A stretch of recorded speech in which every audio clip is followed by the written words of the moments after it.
Hello everyone and welcome to another lecture. Today I want to talk about called neuroscience, or in the old days it was called physiological psychology.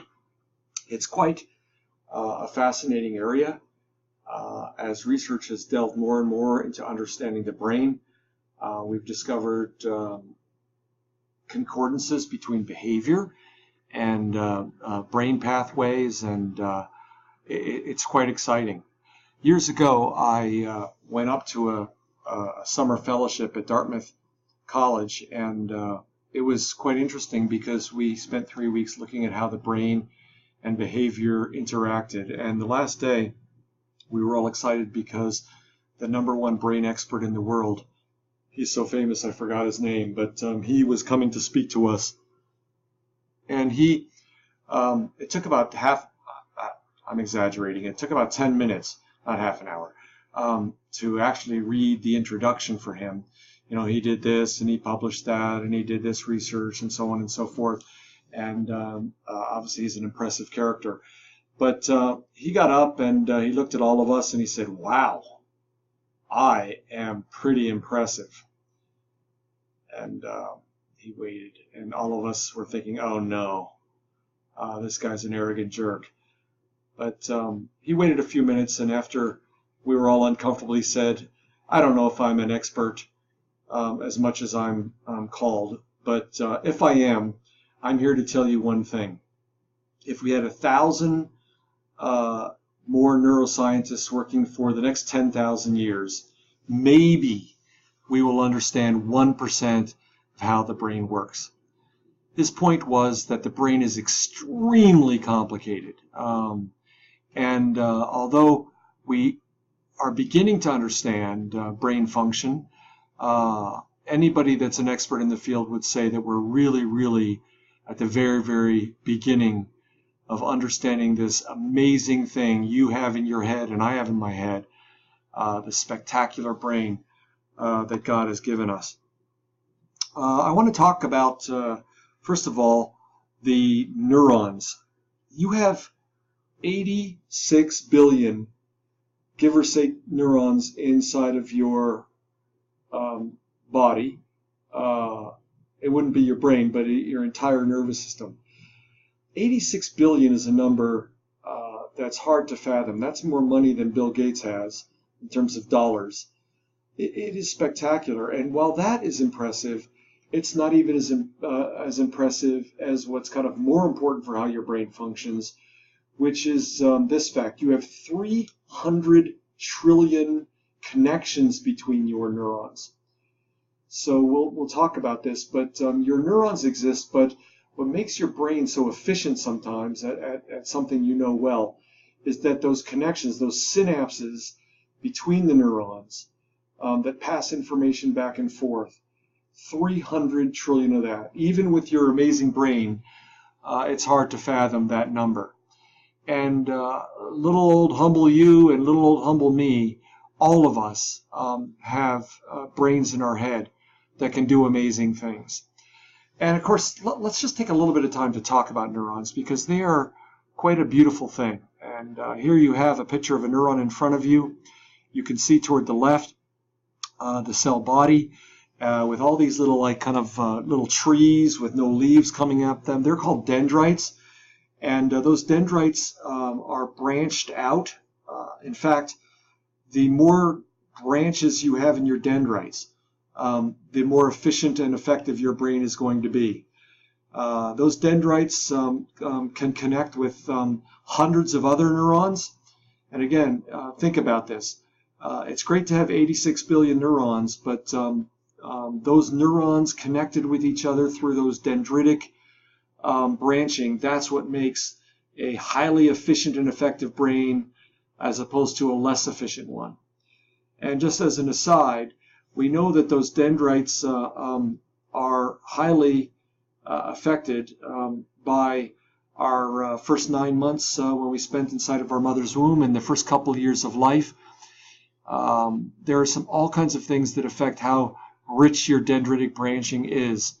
Ideally, you want like a forest of dendrites in every single neuron. And then you can see there's a long, what's called an axon, that leaves the cell body, and that eventually also branches, but less thickly or less numerously than the dendrites. The axon is covered with something called the myelin sheath. It's kind of like a fatty covering, which speeds up the neuron's efficiency. And so what happens is dendrites pick up information from other neurons, and they pass it down the axon, and it goes to the end of the axon, which is the terminal branches. And you can see on that terminal branches, if you can look at the very end of those little yellow branches coming on, there's little things that look like bulbs. That's where the neuron passes on the message to the next neuron. Axons are shorter or longer. You have long axons that go down your spinal cord, and some of your axons clearly are so short that you couldn't even see them, except if you had a powerful microscope. There are 3 types of neurons we should talk about. Later on in some of the other lectures, we will get to the sensory neurons. Sensory neurons are distributed all over your body, but not all over your body equally. They are specialized neurons that are designed to get information from outside and outside of your body and inside of your body. So for instance, you have specialized neurons on your tongue. We call them taste buds. They are specialized to change the chemicals that cause, well, the chemicals in our food and create the experience of salty and sweet and bitter and other tastes. You have specialized sensory neurons in your ear that take sound waves and turn them into all of the sounds we are able to experience and hear. You have specialized receptors at the back of your eyeball, called rods and cones that take, well, they have the ability to take light waves and turn them into neural impulses that send information to your brain and allow you to see. Sensory neurons are absolutely amazing and spectacular. And we'll talk about those a little later in the semester. The motor neurons you have, these are neurons distributed throughout your body, and they allow you to move, to respond. They allow you to, if someone throws a football, to estimate, well, your sensory neurons look at the football as it's coming to you and send the information to your brain, and then your brain sends the information to your hands and your legs and your muscles and allows you to run and reach out your hand and catch the football. So motor neurons are simply the neurons that control your muscles, that control movement in your body. Interneurons are the neurons in between. 99.98% of the neurons in your nervous system are interneurons. They simply pick up information in the dendrites and cell body, pass it along the axon, and then send it out the axon bulbs to the next neuron. It's an amazing system we have. I want to try and explain it briefly, but our brain and all of the connections that our brain has all over our body, what we call the nervous system, is an electrochemical communication system of ridiculous sophistication. So as I said before, the neuron picks up information here in the cell body with these dendrites, passes it along down the axon, and then it goes out the axon bulb. That's how we communicate. And it's electrochemical because there's 2 mechanisms that are going on millions of times a second. Even as you listen to me with this lecture, your millions of neurons are firing, passing along information. You're hearing what I'm saying. You're looking at the video in front of you. If there's chocolate chip cookies being cooked in wherever you are, you can smell them. Millions and millions of them are communicating. So let's just talk about the electric part, and then we'll talk about the chemical part. This electrochemical means of communication allows, number one, the neuron to fire or not fire. You'll read about this more in your textbook, something called an action potential. But incoming information is picked up by the dendrites and then sent along the axon electrically. And then at the end of the axon, those axon bulbs, this is where the chemical part comes in, all kinds of what we call neurotransmitters, hundreds of different, in fact, we don't even know all the neurotransmitters yet. We're still discovering them. Hundreds of different types of neurotransmitters pass along a message in a little space. So it's electrical and it's chemical, which is quite stupendous. Now, if you looked at the neuron has a skin. So think of your body. Look at your arm for a second, and your arm and hand are covered by skin. Now, skin is not something we spend much time about. I guess we put moisturizer on it. Sometimes we might want to get a tan, or I don't know. But skin is a very useful thing because it keeps what's inside your body inside and pretty much keeps what's outside outside. But your skin on your body is not completely impermeable. It's not like you're covered in plastic. Your skin has a lot of holes, which allows, for instance, you to sweat. When you're hot, your body releases this sweat fluid, which evaporates on your skin, and then that evaporation process cools you off. So there's little holes in your skin, little pores. There are some medicines which can be delivered to your body through a patch. So you'll get a patch and slap it on your shoulder or your leg or something like that, and it'll slowly be absorbed into your skin through those small holes. In the same way, your neurons have a skin, a membrane. When your neuron is just hanging out, when it's not passing along any information, what happens is that that neuron is positively charged relative to the inside of the neuron, which is negatively charged. Now, the things you see in front of you, K, potassium, Na, which is sodium, Cl, which is chloride, and so on and so forth, all of these, every single one of your neurons, all 86 billion, give or take, have these positively and negatively charged ions in the fluid outside of the neuron and inside of the neuron. And again, when the neuron isn't passing along information, the skin, the cell membrane here has with little holes in it, is closed. When the dendrites pick up a message to pass along, what happens is those little holes in the membrane of the neuron open up, and because we have a positive charge outside and a negative charge inside, what happens is the ions rush, the positively charged ions rush in, the negatively charged ions rush out, and causes an electrical charge. As the song goes that we usually dance to at weddings, it's electric. Yeah, it's electric.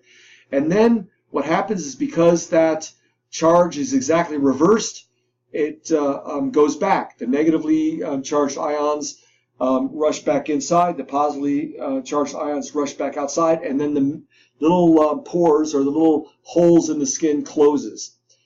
It's just, this is so cool. That causes an electrical charge. In other words, that rushing of ions back and forth, and then the closing of the membrane again, causes the neuron to pass that information from the dendrites all the way down to the very, very end. And so that's the electric part. And again, you'll read a little more detail about this, but that's how a neuron works.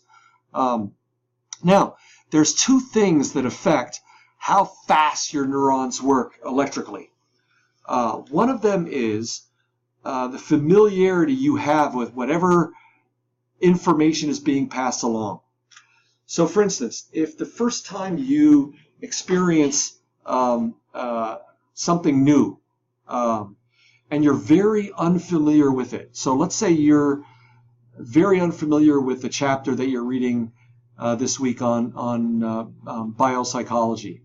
Well, since it's unfamiliar to you, you're going to have to go really, really slow to understand, right? Or let's say you've never played basketball and someone hands you a basketball. Well, you're going to have to concentrate and you're going to go really, really slow on how to dribble a basketball or how to shoot a foul shot. You're not going to be very good at it, and it's going to take a lot of concentration, and you're going to be slow at learning it. But what happens is the more familiar you are with biopsychology information, the faster your brain works. The more you practice your basketball dribbling or your foul shot shooting, what happens is your brain gets more and more and more efficient. By that I mean you can do it quicker without even thinking. So that's one way to increase the efficiency of that electrical part of your brain's processing. The second thing that tends to affect how fast we can respond in our environment is complexity. So if I said to you, today is Thursday, well, that's not very complex. You and I grasp that very, very quickly. Our brain is highly efficient at taking that information. Today is Thursday. That's it. No big deal. But let's say we jack up the complexity. Let's say we take a line from Hegel, the philosopher Hegel's book, Phenomenology of Spirit. And I said to you, hey, self-consciousness exists in, I should say, itself and for itself and that and by the fact that it exists for another self-consciousness. Very few of us say, yeah, I know, big deal. Very few of us grasp that quickly. Why? Because the complexity of the concept is way, way larger than the complexity of the phrase, today is Thursday. We're going to have to go really slow and slowly unpack that. So familiarity and complexity are the two things that affect how efficient your neurons fire in terms of the electrical part of that. So that's the electrical part. Now, when we get down to the very, very end of the axon, where it branches out again into these little bulbs, you can see in front of you this orange just kind of bulb in front of you. That is the axon bulb. And when the information comes down, the neural impulse, again, picked up by the neurons, goes down. You can see the little blue arrows there. The axon, and then goes to the end of those bulbs. You can see that there's those little round circles in the orange axon bulb in front of you, and each of those little round circles is a little, it's called a synaptic vesicle, and it's just a little reservoir of chemicals. We call these chemicals neurotransmitters. And again, there are hundreds of different types of neurotransmitters, but it's a little reservoir, a little pond of chemicals. Now, if you go to the right of your screen and we enlarge this, you can see one synaptic vesicle, and it has these little things that look like pyramids on them. That would simply be one type of neurotransmitter, and let's just say that neurotransmitter is, let's just pick serotonin. Now, the little space here, where these little purple things are, little sodium in here, that's called the synaptic cleft. There's a little gap between the one neuron, the axon bulb of one neuron, and the yellow here, that would be the cell body, or that would be the dendrite of another neuron. In other words, a neuron that picks up information. So think about this. What you get is these little synaptic vesicles, depending upon the message coming down the axon, they release a certain amount of chemical, a certain amount of neurotransmitter, and those neurotransmitters cross this little space, and they look for these little things. You can see that they're a pink color, little receptors. They look for a receptor site. They're looking almost like a key goes into a lock. The chemical property of the neurotransmitter crosses the synaptic cleft or synaptic gap and tries to fit into a receptor on the other side of this cleft, the dendrite of another neuron. And when it does, it passes along the information. It is pretty ridiculous. Now think of how complicated this gets, because there are hundreds of different types of neurotransmitters, and depending upon the message coming down coming down the axon, one axon bulb can release many different kinds of chemicals in different concentrations and combinations. And think about it. This is how our brain can do something so complicated, like listen to really complicated music and appreciate it and enjoy it while we eat, while we talk to somebody, while we digest food, while we grow fingernails. And it's quite amazing how numerous complicated tasks can be done simultaneously, because the communication system of the brain is that incredible. Now we're just scratching the surface here. You'll read a little bit more about this in the textbook, but here's kind of another picture. This little chemical here crosses this little synapse and just tries to lock in, tries to fit as a key in a lock, and then that message is passed on. And this all happens within hundredths of a second, millions of times, a second, all over your brain and all over your body. It just boggles the mind to think about this. Each neurotransmitter has a specific kind of chemical shape, and the receptor sites are like a particular specific kind of lock. And so not every neurotransmitter can lock into every single kind of receptor. So for instance, we know that dopamine, which is another neurotransmitter, there are 4 different types of dopamine receptor sites that dopamine can lock into. And of course that makes the message not even 4 times more complicated, but incrementally more complicated, because dopamine is almost never released alone, but in combination with other neurohormones and neurotransmitters. Just a couple of comments. Later on we'll talk about addiction and what addiction is. Most drugs that we take, alcohol, meth, crack, most drugs that we take have an effect by telling the brain to release more neurotransmitters. So let's say that this is serotonin.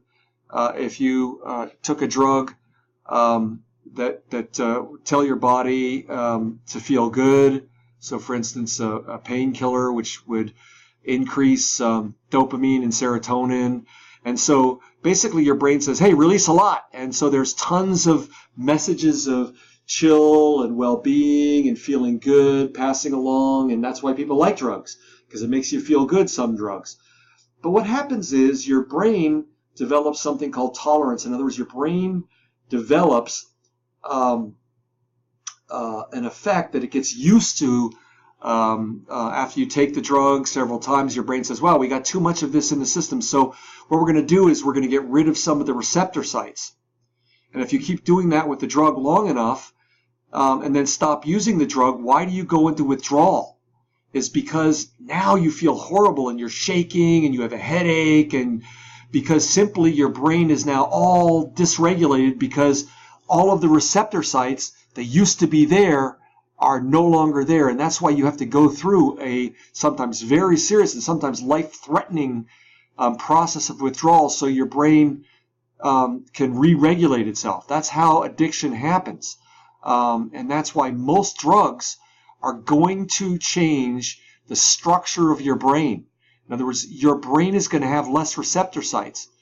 And sooner or later, you're going to have to pay the penalty for that in some kind of withdrawal. And again, this is why people take more and more and more of a drug, just to get the same effect. And a lot of people obviously miscalculate, and they take so much of the drug it kills them. Hallucinogenic drugs like marijuana and peyote, which is a kind of mushroom or ecstasy, they don't work that way. They simply work by that drug gets into your synaptic cleft or synaptic gap, and it imitates certain neurohormones and passes along messages that aren't there, which is why you'll see things or hear things or experience the world in a very different way, because it's almost like your brain is getting messages about the world around it or about what's going on inside your body that aren't actually there. So it's almost like these little keys. It's almost like the hallucinogenic drug is like a master key. So sometimes people might have a positive experience, but sometimes they'll have a bad trip. In other words, the messages that are passed along are paranoid messages or fear messages. That's how hallucinogenic drugs work. So they're not addictive in the same physical way that alcohol and cocaine are. They still obviously have huge side effects and negative side effects. But that's how these neurotransmitters tend to work.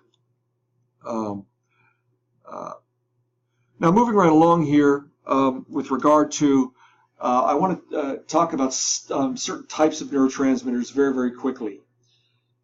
Acetylcholine or acetylcholine, and which is the first one on the list in front of you, and epinephrine, or what we also call adrenaline.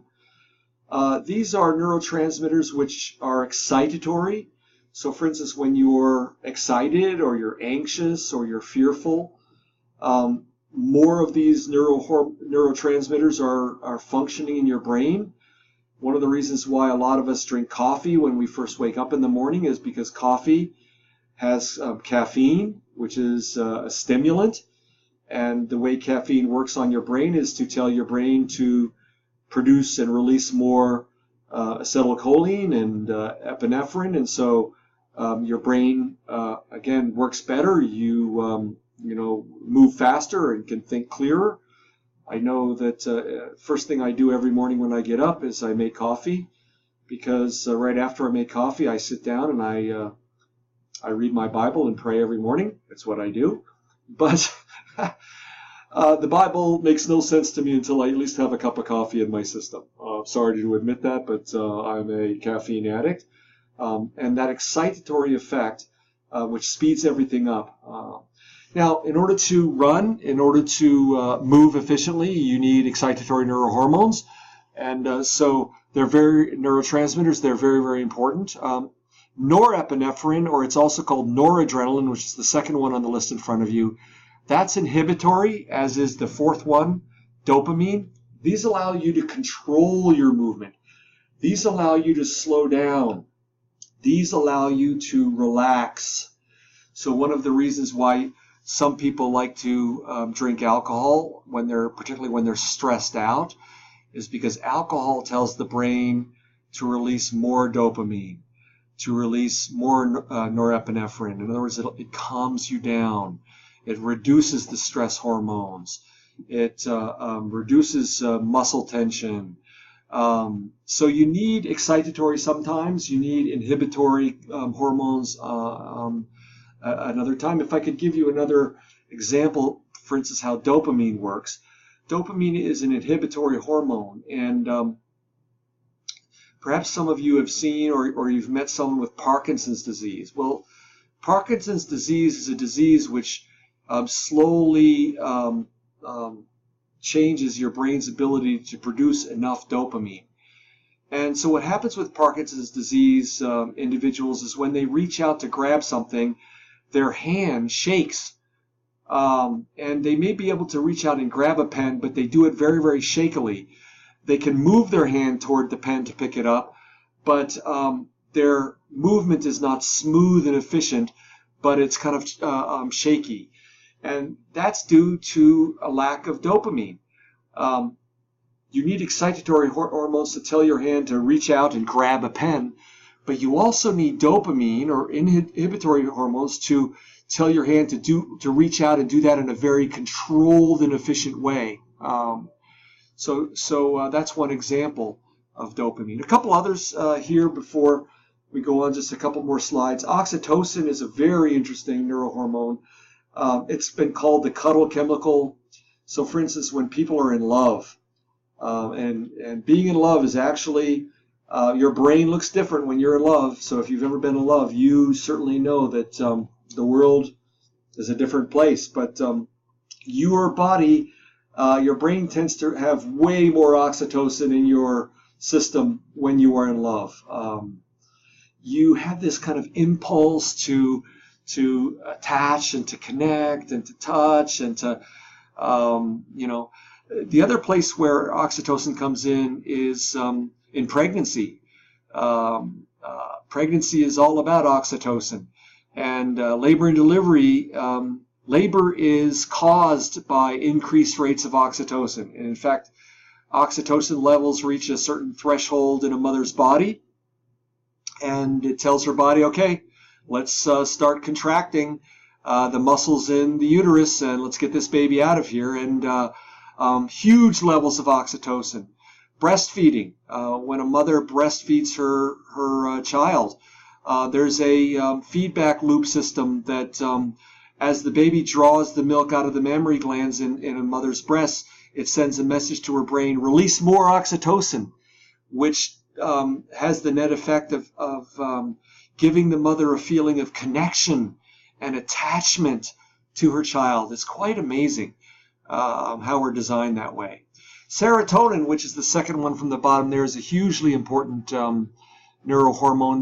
Serotonin is probably the hormone that's most likely to be missing if we're depressed, so that most antidepressants actually tell the brain to do something with serotonin, either release more of it or to recycle it more often and use it instead of one time to pass on messages of well-being, pass them on multiple times. It's very important for us. The best way I could describe serotonin, if you were feeling the effect of serotonin in your brain and in your bloodstream, would be that the song by the band the Eagles, I have a peaceful, easy feeling. I'm not going to sing it for you. That's serotonin. I think most of us really value those moments of when we're chill, when we're relaxed, peaceful, all seems well. And if I could give you an example of that, if you've ever had to take a painkiller, you know that one of the side effects of a painkiller is to make us feel very good. Everything just seems, life is good, which is why they're so addictive. Life is so good. And that's due to, at least partially, to a huge burst of serotonin. Ghrelin is another interesting one. Ghrelin is a neurohormone and transmitter which tells our body that we feel full. So when we eat a meal,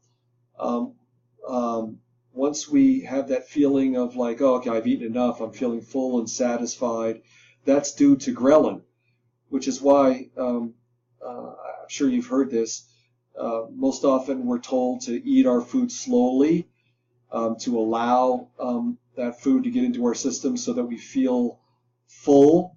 If you eat really, really quickly, we short-circuit that process and we'll probably eat more than we need to.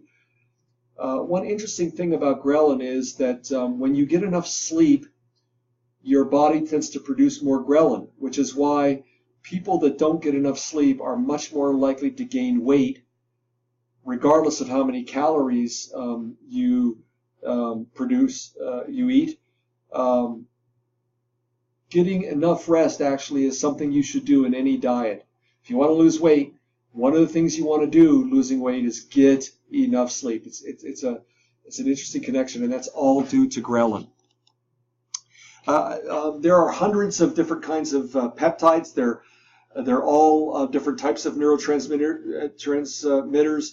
So, for instance, one of the reasons why we need to get enough protein in our diet, so that if any of you are vegan or you're a vegetarian, you have to put a lot of effort into getting enough protein, for instance, in beans or other protein heavy non-meat foods. Proteins are a need for your brain, and so proteins are long sequences of amino acids. Something we call polypeptides are short sequences of amino acids, and your body needs those to do everything. Your brain cannot function. I always point out to people, people think that their diet has nothing to do with the brain, the way the brain works, and that is so wrong. Garbage in, garbage out. If you have a junk food diet, your brain cannot, will not work as well as you need to do it. If you are determined to be more efficient, if you're a student and you want to be the best student you can, get enough sleep, eat a healthy diet. It will produce what your brain needs to function at a maximal level. Think of a car. If a car has an engine which needs, you know, certain kind of gasoline, and you're dumping not only gasoline but water in it, yeah, the car will run, but it will not run efficiently, and that is your brain. And the last example of neurotransmitters are a group called the endorphins. They're also called opiate peptides. These are the natural painkillers that your body produces, so that when you're in pain, physical pain, or when you're in emotional pain, your body tends to release more of these to protect you, allow you to function. And clearly this is one of the reasons why, so for instance, like any other type of painkiller, people enjoy certain kinds of pain. Again, I'm not saying that we're all masochists, but one of the examples of this is I like to exercise, and particularly when my muscles are sore.